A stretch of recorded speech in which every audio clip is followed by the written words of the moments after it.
Hi, this is Rajesh Sharma. నేను నా last వీడియోలో చెప్పినట్టుగానే 111 జీవోకు సంబంధించి తెలంగాణ ముఖ్యమంత్రి రేవంత్ రెడ్డి గారు తీసుకోబోతున్న ఒక భారీ స్టెప్ ఇది. ఎందుకు భారీ స్టెప్ అంటున్నానంటే, గత ప్రభుత్వం అంటే కేసీఆర్ ముఖ్యమంత్రిగా ఉన్నప్పుడు ఈ 111 జీవోను ఎత్తివేసి, అంటే జనరల్గా 111 జీవో నేపథ్యం చాలామందికి తెలుసు అనుకుంటాను, బట్ అయినా కూడా కొద్దిగా చిన్న క్లుప్తంగా చెప్తాను. 111 జీవో అంటారు, కానీ చాలామందికి అది ఎందుకు వచ్చిందో కూడా తెలియదు. చంద్రబాబు గారు ముఖ్యమంత్రిగా బాధ్యతలు చేపట్టిన కొత్తలో, అంటే 1995 తర్వాత, ఈ జంట జలాశయాలు ఏవైతే హైదరాబాద్కు తాగునీటి అవసరాలను తీరుస్తున్నాయో, ఆనాటికి ఎక్స్టర్నల్ సోర్సెస్ ఏమీ లేవు. ఒకటి సింగూరు నుంచి వాటర్ రావడం, ఆ తర్వాత ఈ జంట జలాశయాలకు సంబంధించి రావడం, ఈ రెండు మాత్రమే. సో జంట జలాశయాలు ఆల్మోస్ట్ సౌత్ అండ్ వెస్ట్ పార్ట్కు ఎక్కువగా, హైదరాబాద్కి ఎక్కువ తాగునీటి అవసరాలను తీర్చేవి. వెస్ట్ పార్ట్స్లో కొంత భాగంతో పాటు నార్త్ భాగంలో ఉన్న కొంత భాగానికి ఈ సింగూరు నుంచి వచ్చే వాటర్ దాహార్తి తీర్చేవి. అదే సందర్భంలో ఇటువైపు, అంటే సౌత్ ఈస్ట్ వైపు ఉన్న ఏరియాస్ మాత్రం నీటి ఎద్దడితో అలమటించిపోయేవి. సో దాన్ని అధిగమించడానికి కృష్ణా వాటర్ తీసుకురావాలన్న ప్రతిపాదన, దాంతోపాటు ఎన్ రూట్, అంటే కృష్ణా వాటర్ హైదరాబాద్కు తరలించే క్రమంలో చాలా గ్రామాలు, దేవరకొండ ఏరియాలో ఫ్లోరైడ్ బాధిత గ్రామాలు ఉన్నాయి. చాలా అసలు విధివంచిత ప్రమాణం. ఎందుకంటే నేను జెమిని టీవీలో ఉన్నప్పుడు మా కొలీగ్ ఒకతను రెగ్యులర్గా వెళ్ళి స్టోరీస్ చేసేవాడు. నేను ఒక్కసారి వెళ్ళాను అంతేగాని అతను చాలా రెగ్యులర్గా వెళ్ళాడు. ఫ్లోరైడ్ బాధిత కుటుంబాల వ్యధ గాథ చూపించడానికి చాలా ప్రయత్నం చేసేవాడు. సో అట్లాంటి ఏరియా వాళ్లకు ఆ ఫ్లోరైడ్ రహితమైన వాటర్ను అందించడంతో పాటు జంట నగరాలకు సంబంధించి సౌత్ ఈస్ట్ ఏరియా నీళ్ళు అందించే ఉద్దేశంతో కృష్ణా వాటర్ని తీసుకొచ్చారు. అప్పటి వరకు మాత్రం హైదరాబాద్కు 2 జంట జలాశయాలు, అంటే హిమాయత్ సాగర్ అండ్ ఉస్మాన్ సాగర్ని గండిపేట అంటాం, ఈ రెండింటితో పాటు సింగూరు.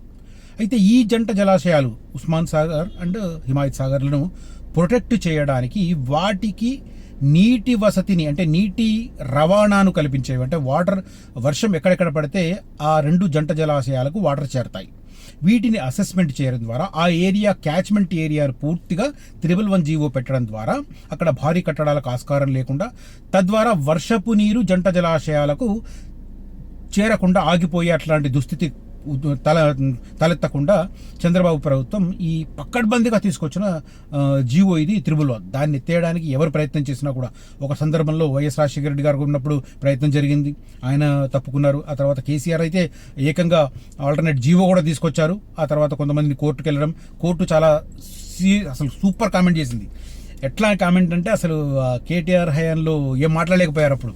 దానికి కోర్టు కామెంట్ ఏంటంటే, కొత్తగా వారు జారీ చేసిన జీవోలో 111 జీవోలో ఏవేవైతే ప్రొటెక్షన్స్ ఉన్నాయో ఈ జంట జలాశయాలకు నీరు అడ్డుకోకుండా ఉండడానికి, అవన్నింటినీ దీంట్లో పొందుపరుస్తున్నాం అని అన్నారు. అంటే సింపుల్గా అడిగింది, మరి అన్ని పొందుపరుస్తున్నప్పుడు, ఆంక్షలన్నీ అలాగే ఉంటున్నప్పుడు కొత్త జీవో ఎందుకు అని. ఆ తర్వాత no sound from KCR government. అక్కడితో 111 జీవో ఎత్తేయాలన్న ఆ ప్రయత్నం ఆగిపోయింది. ఇప్పుడు లేటెస్ట్గా దానికి నేను ఒక పదం వాడుతున్నాను, ఖచ్చితంగా వాడొచ్చని అనుకుంటున్నాను, దొడ్డిదారిన గండి కొట్టే ప్రయత్నం ఇప్పుడు రేవంత్ రెడ్డి గారు చేస్తున్నారు. ఏంటి అంటే, ఇప్పుడు 111 జీవో ప్రకారం ఏంటంటే, ఓవరాల్ ల్యాండ్ మీకున్న దాంట్లో ఒక 10% మాత్రమే మీరు ఏదైనా కట్టుకోవడానికి అవసరం. అందుకే ఎక్కువగా మనకు మొయినాబాద్ కానీ, ఇటు మన షాద్ నగర్ వైపు వెళుతుంటే ఆ ఏరియా కావచ్చు, తర్వాత చేవేళ్ల సరౌండింగ్ ఏరియాస్, కొంత శంకరపల్లి వైపు, ఈ ఏరియాస్ అన్నీ కూడా ఫామ్ హౌస్లు ఎక్కువగా ఉన్నాయి. ఎందుకు ఫామ్ హౌస్లు అంటే, ఈ సెలబ్రిటీస్ ఎక్కువ స్థాయిలో అక్కడ ల్యాండ్ కొనడం, 5 ఎకరాలు 10 ఎకరాలు అట్లా కొనడం, దాంట్లో ఒక చిన్న గెస్ట్ హౌస్ కట్టుకోవడం, మిగతాది ఎంజాయ్ చేయడం, అట్లా జరిగింది. సో ఆ రకంగా ఆంక్షలు ఉండడం వల్ల, అంటే ఓవరాల్ జాగాలో 10% మాత్రమే వాళ్ళు ఏదైనా కట్టడానికి అవకాశం ఉంటుంది. అంటే ఎకరం కొంటే, ఎకరానికి మనకు అందరికీ తెలుసు 4,840 గజాలు ఉంటుంది ఒక ఎకరం. దాంట్లో వాళ్ళు మహా అయితే ఒక 500 గజాల్లో, అంటే 10% కంటే తక్కువ అని ఒక ప్రహరీగా గెస్ట్ హౌస్ కనుక్కునేవారు, మిగతా అంతా గ్రీనరీ కింద ఉంచుకునేవారు. సో అట్లా లేదు ప్రాబ్లం. కానీ చాలామంది భారీ కట్టడాలు కూడా కట్టుకున్నారు, ఇన్ఫ్లుయెన్షియల్ పీపుల్.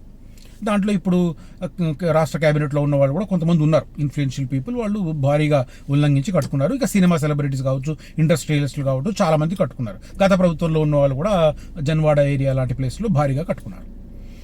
ఇప్పుడు అంటే 111 జీవో ఎందుకంత ఇంపార్టెంట్ అంటే, ఆ క్యాచ్మెంట్ ఏరియా పూర్తిగా, అంటే 111 జీవో అమల్లో ఉన్న ఏరియా మనకు వెస్ట్ హైదరాబాద్కి చాలా దగ్గర. అంటే ఏ ప్రాంతమైనా కూడా మనకు అరగంట నుంచి 45 నిమిషాల్లో రీచ్ అయ్యే ప్లేస్. అంటే అంత కనెక్టింగ్ ఉన్న ఏరియాలో నిర్మాణాలకు సంబంధించి ఇబ్బందికరమైన పరిస్థితులు ఉండడం వల్ల చాలామంది అల్లల్లాడిపోతున్నారు. వాళ్లకు జంట జలాశయాల మీద ప్రేమ లేదు. జంట జలాశయాలు పోతే మేము అవసరమైతే అంతరిక్షం నుంచి నీళ్లు తెచ్చుకుంటామనే ఉద్దేశం వాళ్ళది. సుదూర తీరంలో ఉన్న గోదావరి నుంచి, ఇంకా అవసరమైతే గంగానది నుంచి, ఇంకా అవసరమైతే కావేరి నుంచి, ఎక్కడి నుంచైనా తెచ్చుకుంటాం వాళ్ళు. కానీ వాళ్లకు ఆ జంట జలాశయాల మీద ప్రేమ లేదు. సో దాన్ని గండి కొట్టడానికి అన్ని ప్రయత్నాలు సాగుతున్నాయి. ఇప్పుడు ఈ గవర్నమెంట్ కూడా ఇండైరెక్ట్గా అలాంటి ప్రయత్నాలకు శ్రీకారం చుట్టింది. ఆ ప్రయత్నాలు ఏంటి, ఏమేమి మార్పులు రాబోతున్నాయి, నేను ఈ వీడియోలో చెప్తాను.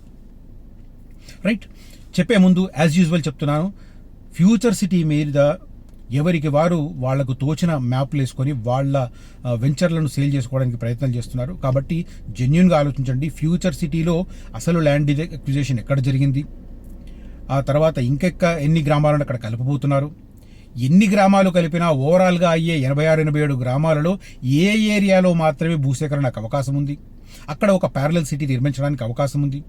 అదే సందర్భంలో హై స్పీడ్ రైల్స్ ఎటు వెళ్తున్నాయి, అదే సందర్భంలో ఫ్యూచర్ సిటీ మీదుగా అమరావతి మీదుగా బందర్ పోర్టుకు వెళ్లే నేషనల్ హైవే ఎట్లా వెళ్తుంది. వీటన్నింటినీ ప్రభుత్వం ఆమోదించిన పేపర్లను చూసి ఒక నిర్ణయం తీసుకోండి. అదర్వైజ్ ఇబ్బంది పడతారు. గుడ్డిగా వెళ్ళి గూగుల్ పిన్నులు వేసుకొని నమ్ముకుంటే మాత్రం కరెక్ట్ కాదు. గవర్నమెంట్ ప్రాజెక్టు రిపోర్ట్లను చూసి, గవర్నమెంట్ తయారు చేయించిన మాస్టర్ ప్లాన్లను చూసి ఒక నిర్ణయం తీసుకోండి. అప్పుడే మీరు సరైన చోట ఇన్వెస్ట్ చేస్తారు, సరైన విధంగా లాభపడతారు. కనిపిస్తున్న నెంబర్లో కాంటాక్ట్ చేయవచ్చు. Not only in future city but also Bengaluru highway కావచ్చు, బాంబే హైవే కావచ్చు, నాగ్పూర్ హైవే కావచ్చు, విజయవాడ హైవే కావచ్చు, వరంగల్ హైవే కావచ్చు, నాగార్జున సాగర్ హైవే కావచ్చు, శ్రీశైలం హైవే కావచ్చు, రతన్ టాటా రోడ్ కావచ్చు. ఈ అన్ని ఏరియాలలో మీరు ఎక్కడ నచ్చితే అక్కడ ఇన్వెస్ట్ చేయొచ్చు. బట్ ప్రోస్ అండ్ కాస్ట్ మీరు కౌంట్స్ చేసుకోవాలి, తెలుసుకోవాలి. ప్లస్ పాయింట్స్ ఏంటి, మైనస్ పాయింట్స్ ఏంటి, ఎక్కడ ప్లస్ పాయింట్స్ ఎక్కువ ఉన్నాయి అక్కడ ఇన్వెస్ట్ చేయాలి. దాని ప్రకారం కనిపిస్తున్న నెంబర్లో కాంటాక్ట్ చేయండి. మీకు నచ్చిన ఏరియాలో అద్భుతమైన లొకేషన్స్ చూపించే, వెంచర్స్ చూపించే, పరిచయం చేసే బాధ్యత నాది. రైట్, కొన్ని ఏరియాలలో 111కు ఓఆర్ఆర్కు అటుపక్కన ఇటుపక్కన మీరు ఇమీడియట్గా కన్స్ట్రక్షన్ చేసుకోవాలనుకుంటే కూడా అందుబాటులో ఉన్నాయి. అదే రకంగా ఫ్యూచర్ సిటీకి, మెయిన్ సిటీకి ఇంటర్లింక్ ఏరియాస్లో కూడా ప్లాట్లు, విల్లాస్, అపార్ట్మెంట్ ఫ్లాట్స్ ఉన్నాయి. సో ఇంట్రెస్ట్ ఉన్న వాళ్ళు కనిపిస్తున్న నెంబర్లో కాంటాక్ట్ చేయవచ్చు. ఇక coming back to the subject 111, ప్రస్తుతం ఉన్న 10% నిబంధన ఏదైతే ఉందో దాన్ని ఏకంగా 40%కు పెంచాలని ప్రభుత్వం భావిస్తుంది. అంటే ఫర్ ఎగ్జాంపుల్ మీకు 1 ఎకరం ల్యాండ్ ఉంది. ఇంతవరకు మీరు అవసరమైతే దాంట్లో 484 గజాల్లో మాత్రమే కట్టుకోగలరు 10%. బట్ ఇప్పుడు ఏకంగా దానికి 4 రెట్లు, అంటే దాదాపు ½ ఎకర్లో కట్టుకోవడానికి స్కోప్ ఉంది. అంటే 40% ఏరియాలో. ఇది ఇప్పుడు లేటెస్ట్గా ప్రభుత్వం దొడ్డిదారిన 111కు గండి కొట్టబోతున్న పరిణామం. మరి దీని ద్వారా జంట జలాశయాలకు వెళ్లే నీళ్లు ఆగవా? మరి దానికి ఒకవేళ ఎవరైనా పర్యావరణవేత్తలు వాళ్ళు ఇంట్రెస్ట్ ఉన్న వాళ్ళు కోర్టుకు వెళితే ప్రభుత్వం ఏం చెబుతుంది ఆ తర్వాత విషయం. బట్ ఇప్పుడు లేటెస్ట్గా ప్రభుత్వ ప్రతిపాదన ఏంటో చెప్తాను. 40% కట్టడాలు, 60% గ్రీనరీ, రోడ్లు, ఖాళీ స్థలాలు. మళ్ళీ రోడ్లు, ఇక్కడ రోడ్లను కూడా కలుపుకుంటే రోడ్ల మీద నుంచి కూడా వాటర్ ఫ్లోట్ అవ్వకపోతే తక్కువ అవుతాయి కదా. అంటే ఎక్కడెక్కడైతే కాలువలు వాటి మీద బ్రిడ్జ్లు కడతారో అక్కడ పోతాయి, మిగతా చోట్ల పోదు. మిగతా చోట్ల అడ్డుకున్నట్టే కదా. అంటే దాదాపు 50-60% వాటర్ని అడ్డుకోబోతున్నారు. 111 జీవో ప్రాంతంలో సరికొత్త సిటీ, అంటే ఇప్పుడు 4th సిటీ కాకుండా 5th సిటీ కూడా ప్లాన్ చేస్తున్నారు రేవంత్ రెడ్డి గారు. 132,600 ఎకరాలలో రూపుదిద్దుకోనున్న హరిత నగరం, గ్రీన్ సిటీ. మొత్తం 84 గ్రామాల్లో ఆంక్షల తొలగింపు. 111 జీవో ఆంక్షలు ఏవైతే ఉన్నాయో వాటిని 84 గ్రామాల పరిధిలో తొలగించబోతున్నారు. రిలాక్సేషన్ ఇవ్వబోతున్నారు. పూర్తిగా తొలగింపు కాదు, 10% నుంచి 40% చేసి ఈ రకంగా 60% గ్రీనరీ అండ్ రోడ్లు, ఖాళీ స్థలాలు. తొలి విడత ఔటర్ లోపలి 6-8 గ్రామాల్లో అనుమతులు ఇవ్వబోతున్నారు. ఈ రకంగా రిడక్షన్స్ చేయబోతున్నారు. ఆ తర్వాత ఎక్స్టెండ్ చేస్తూ వెళ్తారు. ముఖ్యంగా వర్షపు నీటిని అడ్డుకోని స్థలాలకే ప్రాధాన్యత. ప్రాజెక్టుల్లో తక్కువ జనసాంద్రత, జీరో డిశ్చార్జ్ వ్యవస్థ. తక్కువ జనసాంద్రత అని వీళ్ళు అనుకుంటే అయిపోద్దా? సాధ్యమేనా? డెన్సిటీ ఆపగలగరా ఎవరైనా? ఏదో ముందట్లా చెప్తారు. Zero discharge, pollution zero discharge అంటే దానికి అనుగుణంగా మురుగు కాలువలు నిర్మిస్తేనే అది సాధ్యం. అదర్వైజ్ ప్రభుత్వానికి నిపుణుల కమిటీ సిఫార్సులు. 1996లో ఉమ్మడి ఆంధ్రప్రదేశ్లో ప్రభుత్వం జలాశయాల క్యాచ్మెంట్ ఏరియా 10 కిలోమీటర్ల వ్యాసార్థంలోని కాలుష్యాన్ని అరికట్టేందుకు భారీ నిర్మాణాలు, పరిశ్రమలు ఏర్పాటు కాకుండా నిషేధం విధిస్తూ జీవో 1 తీసుకొచ్చింది.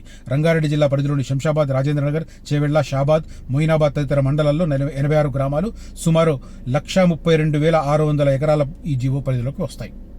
1 జీవోకు సంబంధించిన నేపథ్యం ఇది. భాగ్యనగరంలో మరో మినీ నగరం రూపుదిద్దుకోనుంది. పర్యావరణ హితమైన గ్రీన్ విజన్ లేఅవుట్లు, లో డెన్సిటీ గృహాల్లో how it is possible in India? ఇంట్లో ఇంతమందే ఉండాలని చెప్తే అది ప్రభుత్వం చెప్తే వింటారా ఎవరైనా? జీరో లిక్విడ్ డిశ్చార్జ్ వ్యవస్థలతో సరికొత్త గ్రీన్ సిటీ రూపుదిద్దుకోనుంది. నగరవాసుల దాహార్తిని తీరుస్తున్న ఉస్మాన్ సాగర్, హిమాయత్ సాగర్ జంట జలాశయాల పరిరక్షణ కోసం తీసుకొచ్చిన 1 జీవో పరిధిలో హరితనగరం నిర్మాణం కానుంది. 5 మండలాల్లోని 84 గ్రామాల పరిధిలో ఆంక్షల ఎత్తివేతపై ప్రభుత్వం నియమించిన ఉన్నత స్థాయి నిపుణుల కమిటీ ఈ మేరకు కీలక అధ్యయనం చేసి ప్రభుత్వానికి సమగ్ర నివేదిక అందజేసింది. ఇప్పటి వరకు 1 జీవో పరిధిలో మొత్తం విస్తీర్ణంలో 10% నిర్మాణాలకు మాత్రమే అనుమతిచ్చేవారు. దీనికి అదనంగా 30% నిర్మాణాలు చేపట్టేలా నిపుణుల కమిటీ ప్రభుత్వానికి సిఫార్సు చేసినట్టు సమాచారం. ఈ నేపథ్యంలో మొత్తంగా 40% కట్టడాలు, 60% మేర గ్రీనరీ, రోడ్లు, ఖాళీ స్థలాలతో ప్రాజెక్టులు చేపట్టేందుకు అవకాశం ఏర్పడింది.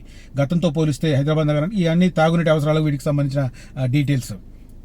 వీటిని ఎక్కడ సాధ్యమవుతుంది? 6-8 గ్రామాల్లో ముందుగా పరిమితులు ఇవ్వాలని చెప్పి చూస్తున్నారు. ఆ తర్వాత మొత్తం 54 గ్రామాల పరిధిలో దీన్ని ఎక్స్టెండ్ చేయబోతున్నారు. అయితే ఒక కండిషన్ ఏంటంటే ఏ ఇంటి నుంచి కూడా మురుగు నీరుని బయటకు పడొద్దు అని. మరి మురుగు నీరుని బయటకు వదలొద్దు అంటే ఏం మెకానిజం చేస్తారు? అంత ఈజీ కాదు కదా. ఇప్పుడు పొద్దున్న లేస్తే రాత్రి వరకు ఎన్ని అవసరాలు ఉంటాయి మనిషికి నీటి వాడకం.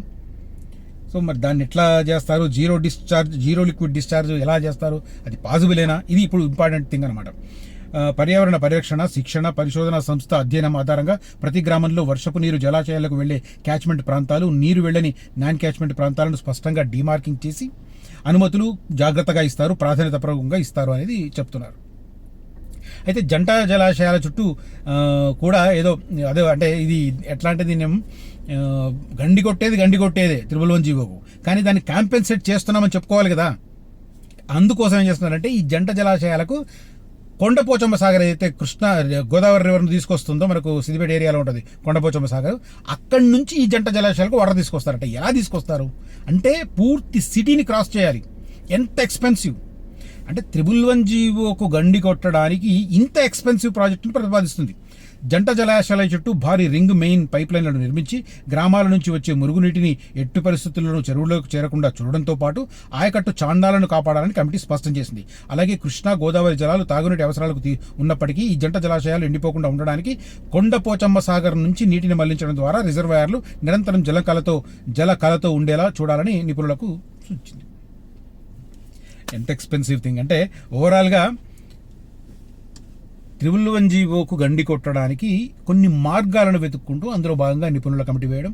నిపుణుల కమిటీ ఈ జంట జలాశయాలను కాపాడడానికి సిఫారసులు చేస్తేనే 1 జీవో ఎత్తివేయడానికి ఎలాంటి సిఫారసులు చేసింది. 10% ఉన్నది 40% చేయడం అట్లాంటివి. నిజానికి రోడ్లు 60% అంటున్నారు, కానీ రోడ్లు కూడా కాంక్రీట్ కిందనే పరిగణించాలి. నీటి ప్రవాహానికి రోడ్డు ఏం అనుకూలంగా ఉంటాయా? ఖచ్చితంగా బ్రిడ్జిలు కట్టాలి. ఎక్కడెక్కడ బ్రిడ్జిలు కడితే అక్కడ నీళ్లు దాటుతాయి, ఎక్కడెక్కడ బ్రిడ్జిలు కట్టకపోతే నీళ్లు దాటవు. సింపుల్. సో అది ఓవరాల్గా 1 జీవోకు గండి కొట్టడానికి ప్రభుత్వం రంగం సిద్ధం చేస్తున్న పరిస్థితి అయితే కనిపిస్తుంది. మరి ఎలాంటి పరిణామాలు చోటు చేసుకుంటాయనేది వేచి చూడాల్సిన పరిస్థితి. రైట్. ఎవరైనా రియల్ ఎస్టేట్ రంగంలో నాతో పాటు కలిసి పనిచేయాలనుకున్న వారు ఖచ్చితంగా కనిపిస్తున్న నెంబర్లో కాంటాక్ట్ చేయండి. మీ లైఫ్ స్టైల్ని మార్చుకోవడానికి, జీవితంలో ఉన్నత ప్రమాణాలతో జీవించడానికి రియల్ ఎస్టేట్ రంగం అద్భుతమైన రంగం. అయితే ఈజీ మనీ కాదు, ఖచ్చితంగా కష్టపడాల్సిందే. అలా కష్టపడాలనుకున్న వారు రోజులో ఫుల్ డే ఇద్దామనుకున్న వాళ్ళు కావచ్చు, పార్ట్ టైం ఇద్దామనుకున్న వాళ్ళు కావచ్చు, అందరికీ రియల్ ఎస్టేట్ రంగంలో అవకాశాలు ఉన్నాయి. కనిపిస్తున్న నెంబర్లో కాంటాక్ట్ చేయండి. But only sincere people. ఇవాళ ఏదో కాంటాక్ట్ చేసి రేపు కాడి దించేస్తామంటే కుదరదు. ఖచ్చితంగా కష్టపడాలని ఆలోచన ఉన్నవారు మాత్రమే కాంటాక్ట్ చేయండి. Thank you so much for watching this video. Signing off Rajesh Sharma. జై హింద్.